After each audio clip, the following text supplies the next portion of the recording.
今日同大家分享彩虹邨舊長型公屋裝修設計，單位實用面積329尺，簡約風格間咗3個房間，入門口做一個 L 型 C 字櫃，仲有個攝位，客廳空間充足，放到3人梳化。電視櫃就利用木板間房做電視背景牆，靠窗位置就做餐廳區域，伸縮餐台連舉設計，咁樣做成個廳都通透又明亮，空間更大。接下來睇下 S 型兒童房設計，木板間房做趟門，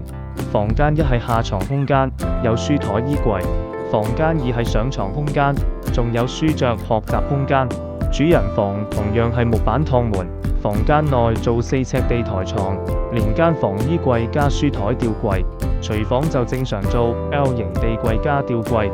留返洗衣機嘅位置。廁所空間細，做個吊櫃就 OK 啦。最後大家需要裝修歡迎 PM 我報價啦。